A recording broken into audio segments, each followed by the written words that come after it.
watching the Highlight Zone with WANE 15 Sports Director Glenn Marini. Local sports coverage you can count on.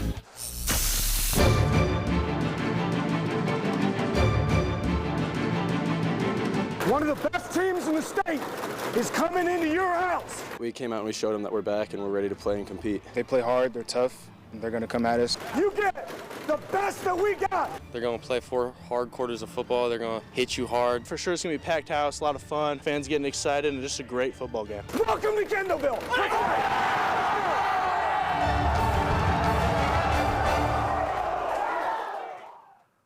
Welcome to Kendallville, indeed, and welcome to week 2 here on the Highlight Zone. You know, Mother Nature sure with a steamy one out there, and the action on the gridiron also heating up just a bit. We've got 20 high school games to show you tonight, and we start with Josh Ayan in your Highlight Zone Game of the Week. Josh.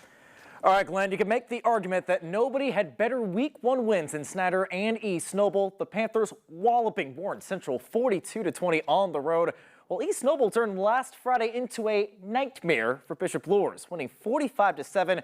So it's only fitting that these two should square off after a duo of dominant performances. Snyder at East Noble, it's your Highlight Zone Game of the Week. To Kendallville we go. Snyder, the new #1 in this week's 5A state poll. East Noble ranked 16th in 4A. First drive for Snyder. Panthers on the prowl, marching 99 yards, and Uriah Buchanan caps that off with a touchdown. Get this stat line for Buchanan. 22 carries, 279 yards, and 3 touchdowns. That score giving Snyder an early 7-0 lead.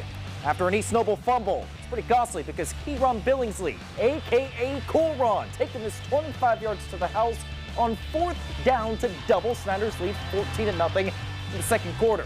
Now, East Noble does get things rolling as Dylan Quayle crosses the goal line to cut that deficit in half, but it leaves a little too much time for Snyder. Just before the break, it's Billingsley hooking up with Austin Ganaway. Go get that one, young man. And Ganaway gives Snyder a 21-7 lead at halftime. Panthers just keep on piling the points after the break, and the scoring wraps up right here, courtesy of a tip drill pick 6 from Levi Overholzer. Now, East Noble does get a few more late scores, but it is, in fact, too little too late, as Snyder improves to 2-0 on the young season with a 45-28 win over the Knights. I feel great, man. We've been working hard. It's good we get to show what we're capable of and come out here and compete every day. We've been practicing all week. Everybody know what they're doing. Great execution, great coaching, just get the job done. You know, we had a great week of practice. And, you know, after the win last week, we put it behind us. You know, every week is a new week, so we went harder, you know. We've taken this approach all the time that, you know, we knew this game would be a good test and help us improve, whether it be the physicality of it or the execution, the scheme, all those things we'd be tested on, and that certainly proved to be true tonight. Next up, East Noble opens NECC play next Friday at home against Huntington North. Meanwhile, Snyder is going to play at Concordia. Glenn, take it away. All right, you know, Snyder beat Warren Central last week. Could Carroll make it a Summit City sweep? The Chargers hosting the Warriors. First quarter action, it's already 6-zip Carroll, Warren Central. 4th and 10 on the 30. QB Keith Jackson run down by my man, Brody Beeks. B squared. Helps Carroll force that turnover on downs. You gotta love it. Later in the first, Carroll marching. Jimmy Sullivan, watch this. Mason Boffman, look, Ma, one hand. Great catch right there. Spoiler alert, Boffman would catch the game-winning touchdown in the third quarter. How about this? Second quarter action, Warren Central capping a 13-play, 86-yard drive with a touchdown there from James Clark. Warren Central led 7-6 at the half, but Carroll goes on to win this one as the Chargers take down Warren Central 18-14. New Haven's electric offense put up 42 points last Friday. Could the Bishop Luers Knights get back on track and slow down the Bulldogs in week 2? Well, this will not help. Corin Harris with the sack. Mason Noak gets it, and the big man with a touchdown. You kidding me? It's 7-zip New Haven. Second quarter action. New Haven's Audrion Anderson. Smooth move with a touchdown here. With a first down there. A few plays later, though, they would keep New Haven out of the end zone, Wood Luers. It's Mikhail Woodson, related to Rod Woodson, yes, and that's why he wears that 26. He gets the one-handed interception, just like Rod Wood. But Anderson The aforementioned one from 6 yards out gets the touchdown, and that New Haven offense continues to roll. They win 36-7 at Bishop Luers. Let's go to Spooler Stadium. Northrop in the SAC's new big school division, Wayne in the small school division. So this one won't impact the SAC standings, but it doesn't mean it doesn't matter, right? First quarter, second play from scrimmage, matter of fact. That's Marcus Cooper to Harold Mack. And Mack, part of that talented receiving core that Sherwood Haydock says is the best receiving group he's ever had. 7-zip Wayne, 30 seconds into the game. Quentin Bowen not happy. He would like this. David Callison to Jermont Guilford, and Guilford is gone. You saw the sweet move right there to break it, and it's 7-all in the first. However, late first quarter, 3rd and goal from the 3. Yeah, that's how you sell a fake. It's Cooper with the touchdown, and Wayne goes on to win. They won 2 games last year. They're now 2-0 this season. Generals take it 42-7.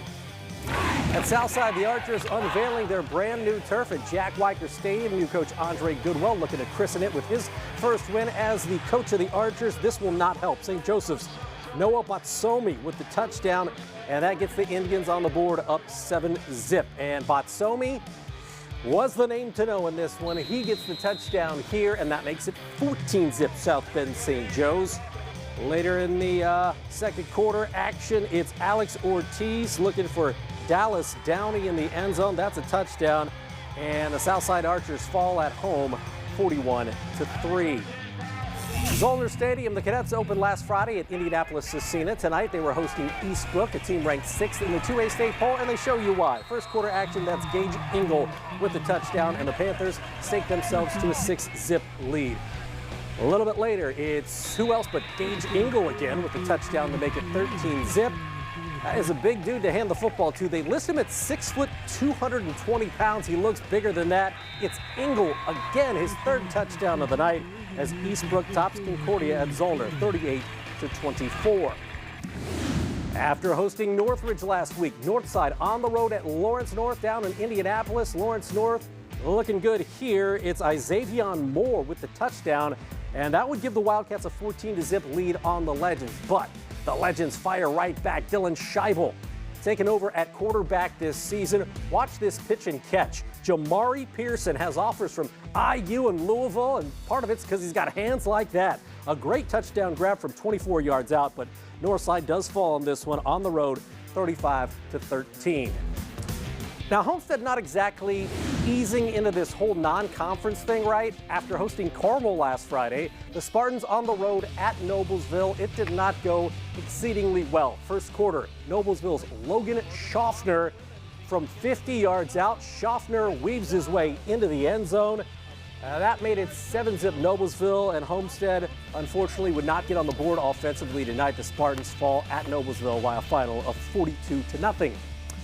Last game with an SAC team in it tonight. Bishop Dwenger making the 3-hour drive to the Queen City. The Saints facing Cincinnati Moeller, one of the most tradition-rich programs in the entire state of Ohio. And, yeah, they kind of show you that. First quarter action, tough start for the Saints. Off the punt, it's Preston Smith taking it all the way back for the Crusaders. 75 yards on the punt return touchdown. Moeller takes a 7-zip lead, and Dwenger, that bus ride is going to be a long trip back as they fall in this one on the road, 57-0. Good news for the Saints, though, earlier this week. They will be moving back to 4A from 5A as the IHSAA announced on Thursday. We are going to take a quick timeout, but coming up after the break, Leo is a contender in the Northeast 8 for sure. Angola is a contender in the NECC. We're going to head to Lions Field, where the Purple Pride was looking to take the sting out of the visiting Hornets. Meanwhile, Adams Central and the East Side are, smaller schools, but both have had big-time success in recent years. We'll head up to that battle as they square off in Butler. We got trips to Garrett, to Columbia City, even Van Wert, Ohio. All in all, 11 more games coming your way next on The Zone. We are the Van Wert Cougars, and this is Edgar Stadium. There will be more highlights after the break.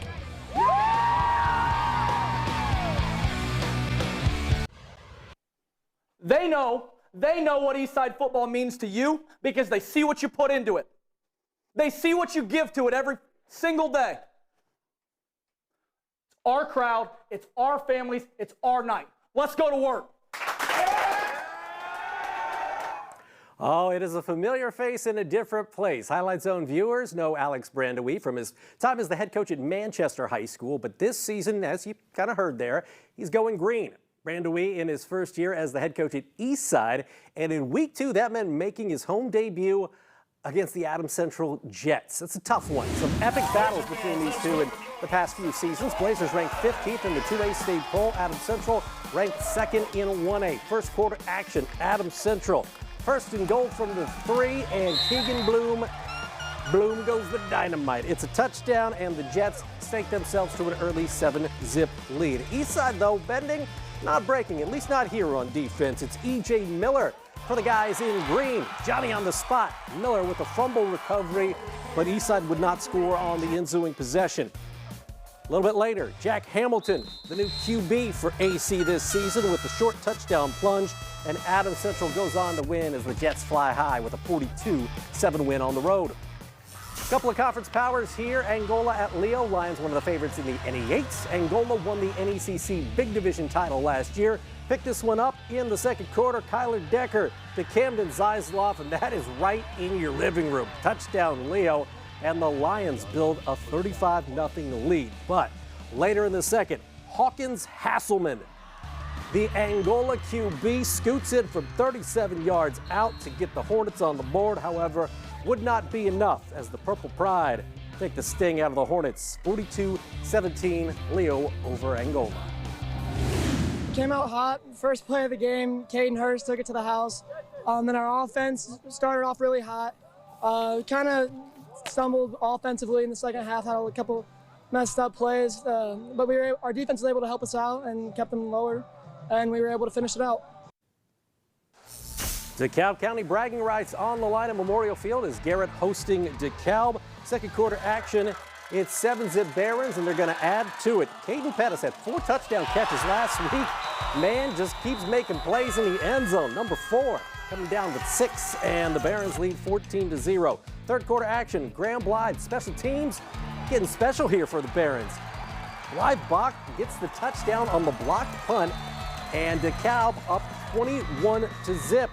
Later in the third, how about Caden Pettis, the aforementioned receiver for Seth Wilcox and company.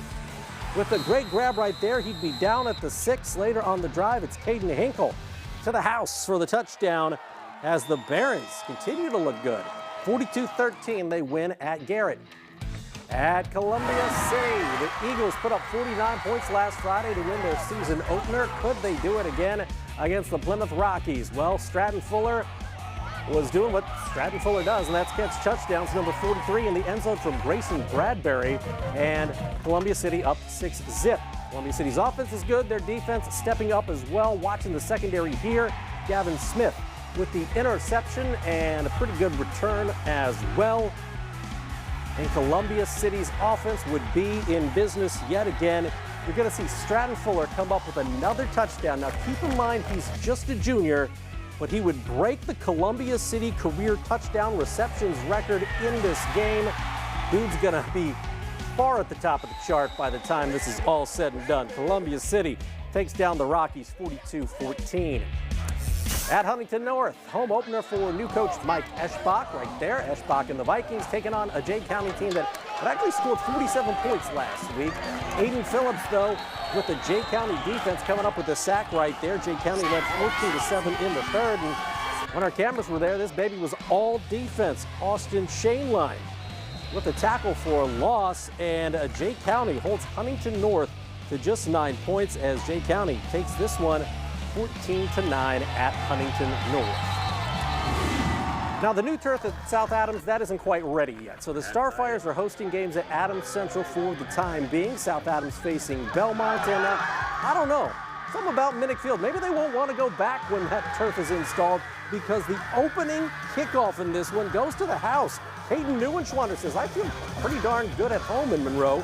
It's a touchdown, 7-zip South Adams. Now Belmont responding. Maybe we're going to have all special teams highlights in this one. It's Christian Hatch with a solid return for the Braves, but they would not score on the drive. South Adams, they would score, and they would score here. It is Colton Bolenbacher for the touchdown, and South Adams goes on to win this one. The Starfires take it 48-0 over the Folks from Decatur. Out in Woodburn, Mike Smith in year 4 as the head coach at Woodland. Zach Baber, year 1 at Central Noble. Opening drive, it's Braden Smith. And Smith, the 6'2" senior, knows what to do with it. Stretches out for the touchdown. Missed PAT though, but Woodland up by a score of 6-0. Brody Morgan, 4th down. Central Noble, gambling. They go for it. It is, he makes it. 1st down for Central Noble, but they would later turn it over on downs, and Woodland is victorious 30-16 at Etzler Field.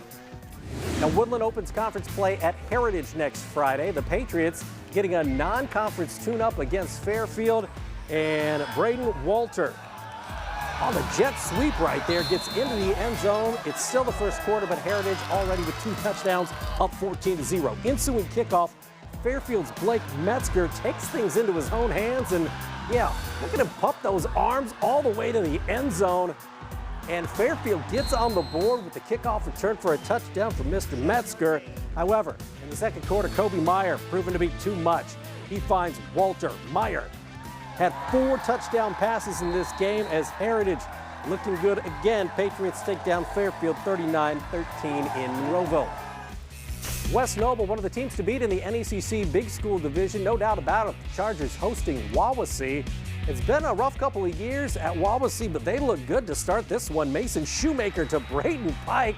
Nice pitch and catch for the touchdown. Wawasee up 6-0.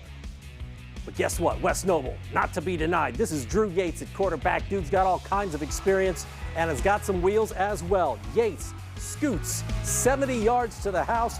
West Noble on the board. They're now up 7-6. Monty Mayhorter in his 25th season. He can coach some defense as well. It's Shoemaker getting sacked here by Ethan Yates. And West Noble wins this one against Wawasee 20-12 in Ligonier. Now, Bluffton won 47-6 last week at Northfield. The Tigers back home tonight against Manchester. First quarter action, A.J. Strevler gets the football here, and he goes 35 yards to the house. This would make it a 14-0 Bluffton game, and Bluffton's offense was just getting warmed up. The Tigers go on to beat the Squires of Manchester. Your final in this one, 56-14. Over in Ohio, big-time celebration in Van Wert. Historic Egger Stadium, built back in 1936 in the days of Franklin Delano Roosevelt. Home opener tonight after some renovations at that field. The Cougars hosting the Bath Wildcats. Second quarter, Brylan Parker into the end zone with the extension right there, and that makes it a 21-21 ball game. Second quarter, here comes Bath. It's Zach Welch to Ethan Cole, and Cole is gone. This game was all about the offense. 28-21 Bath in the lead, but Parker not done. Watch him scoot here, and he gets into the end zone. That's his 3rd touchdown of the night, and it's a 28-28 ball game. And then you're going to see Brylan Parker again with the touchdown. This would be his 4th touchdown of the night. There was a lot of scoring. 1, 2, 3, 4. 4 touchdowns. Van Wert wins it 64-42 on a special night. The gem of the night. Hey, that's coming your way next in the zone. We're the Columbia City Eagles, and we'll have more highlights when we come back.